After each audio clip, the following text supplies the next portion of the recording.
looking so.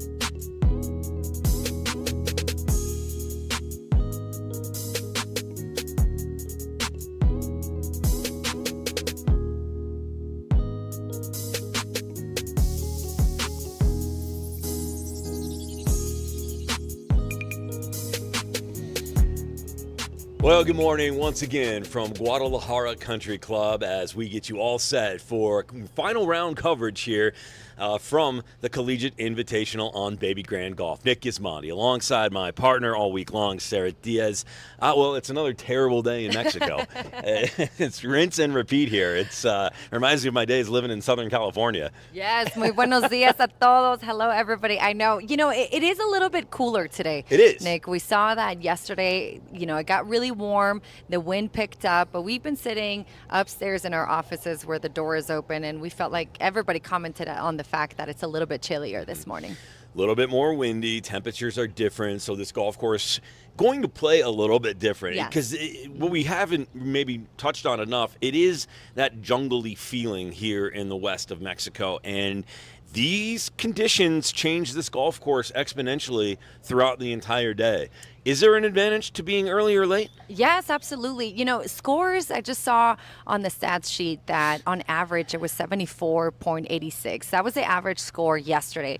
Today it's playing a little bit more difficult, but back to your question, there is an advantage, right? If the wind picks up, that means that the greens are going to be firmer, and you just have to adjust to the conditions.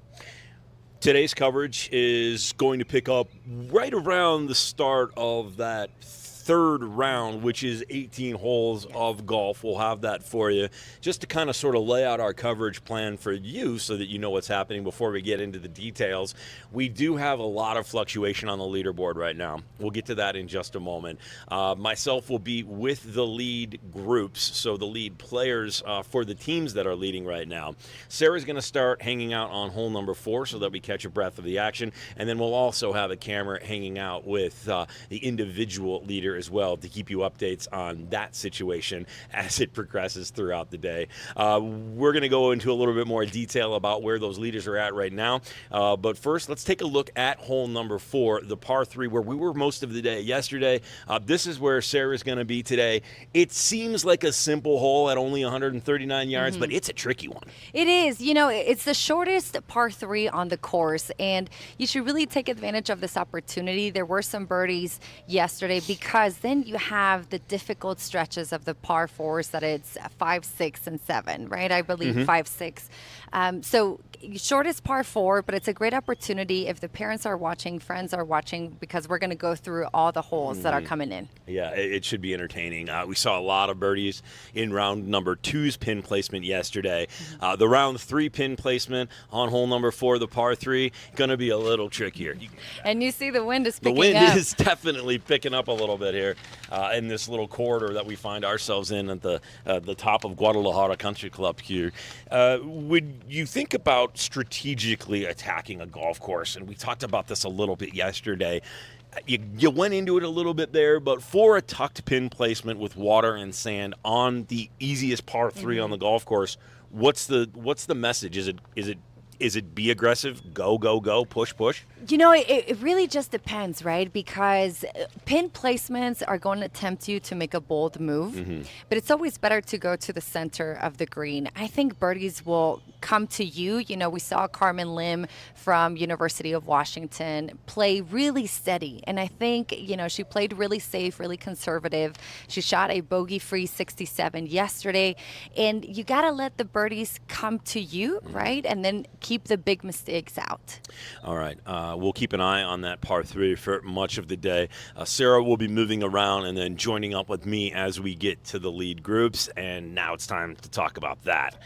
It has gotten interesting today. The day began with OSU out to a very big lead. Some things have changed for them, some of them out of their control, and now it has gotten incredibly tight at the top. Yeah, so yesterday where we left off, the Cowgirls won over par, and then it was Tulsa, FSU, Houston, and UVA. Tulsa and FSU at 6 over par, so a 5-shot difference. But the leaderboard has been changing drastically, right? So FSU is now leading 4 over par, 3-shot difference from OSU, and then UH and Virginia at 9 over par. So Carmen still holds the lead individually, and then it's Cammie from TCU, and then the star of OCU, the cowgirl Lucy Dar at 4 under par. And I think that's a player that you need to watch. She is a cowgirl through and through from Stillwater, Oklahoma. Her father is the assistant coach at the men's program at OCU. So, I've been able to meet her, and she looks very confident. She's got a great swing, and, I have no doubt that she can put up a great round today as well. So let's keep you as up to date as we possibly can at the moment. So currently Florida State, the number 28 team in the country, sitting at +3 with most of their golfers basically through holes 2 through 5. Oklahoma State has dropped down a smidge. They are at +5, so they're in that second spot. Houston at +10, Virginia +11, and then it drops off significantly from there with Chattanooga at +19. Your thoughts on just how much fluctuation we think we might see change up here, and how big is too big of a deficit? Well, you got to think, right? The back 9 has the easiest hole and the hardest hole, right? So hole number 14, 388 yards. This is a tough hole that played yesterday about half a shot over par, okay? And then you've got 18 playing at 477 yards. It is a gettable par 5, easy hole.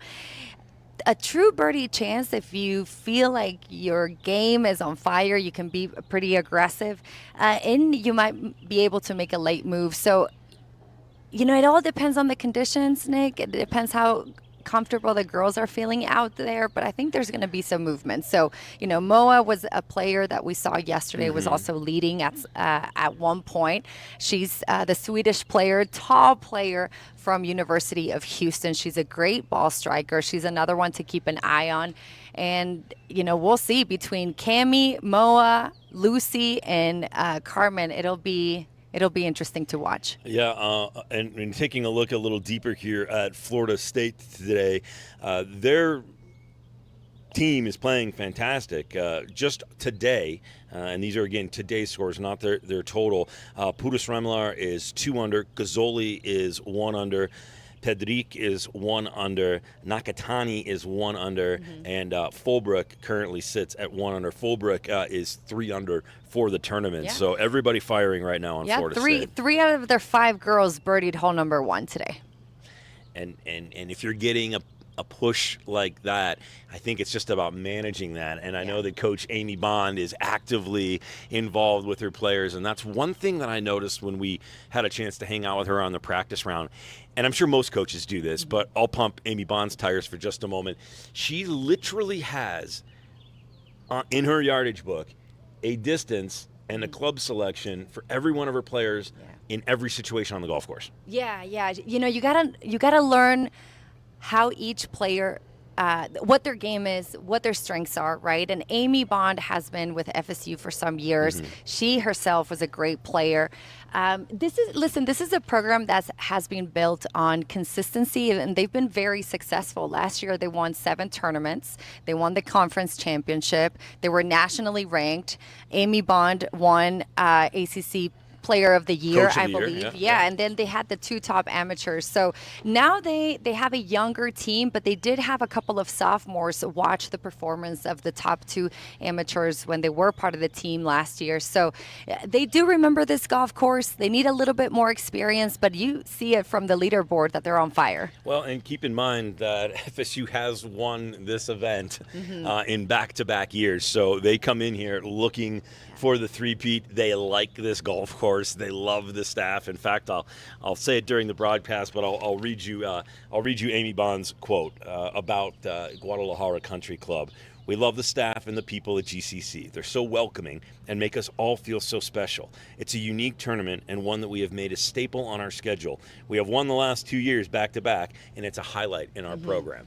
They came in feeling the vibes and are clearly making a charge here on day number 2, round number 3. Yes, exactly. And remember, for this tournament, top 4 scores count towards the team. The individuals won't, but they still have an opportunity to win the individual title. Right, and we'll keep you updated on that individual title as it works throughout the day. Let's switch to that and just kind of sort of speak to that a little bit. We mentioned Carmen Lim from Washington. She is currently still the leader and has pretty much been bell to bell through 6 today. She is currently maintaining at 6 under. She's even on the round today, was 5 under in round number 1, 1 under in round number 2, and currently has a 1-shot lead over Min Gauthier, who is currently sitting at 5 under.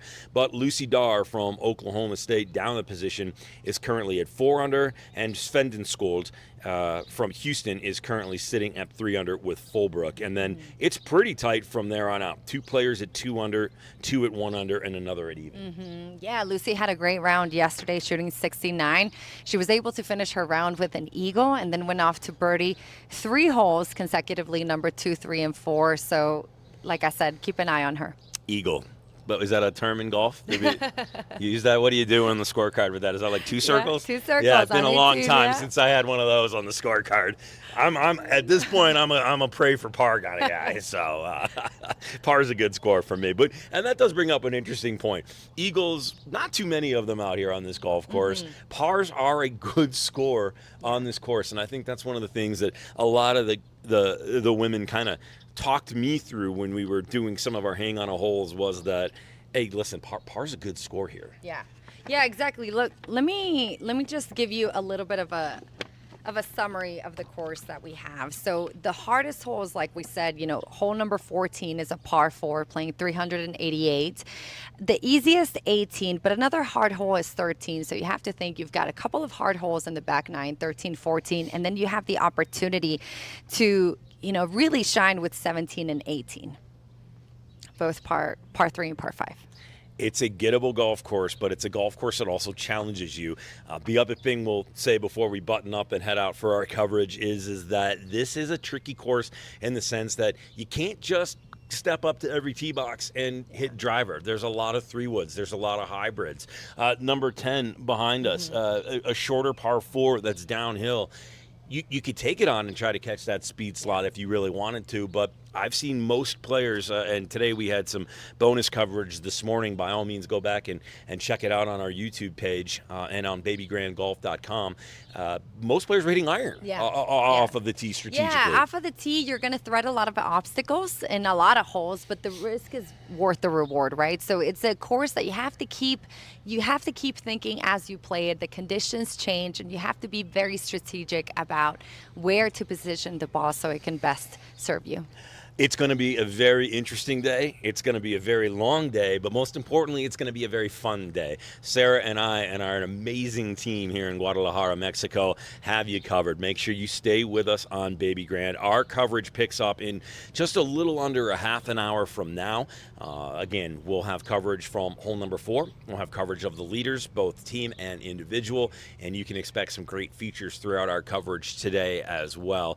And then, of course, we'll be with you this evening for the awards, the conclusion of the event, and Sara and I will wrap it up one more time from here. And if she's really the great and amazing partner that I know she is, she's going to try to find me some of that tequila she keeps telling me about, since this is the birthplace. You have not come through yet. I love you, but we're working, but maybe after today. Listen, thank you so much for watching and being along with us on this incredible journey here at this incredible place in Guadalajara, Mexico. We will see you in about a half an hour's time. Make sure you come back and you pick up that final day of coverage. For our entire crew, for Sara Diaz, I'm Nick Gismondi. Thank you so much for being with us here on Baby Grand. We'll see you in about a half an hour for coverage of the final day and round from Guadalajara Country Club and the Collegiate Invitational. Gracias.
soul.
Cooking soul.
cooking soul.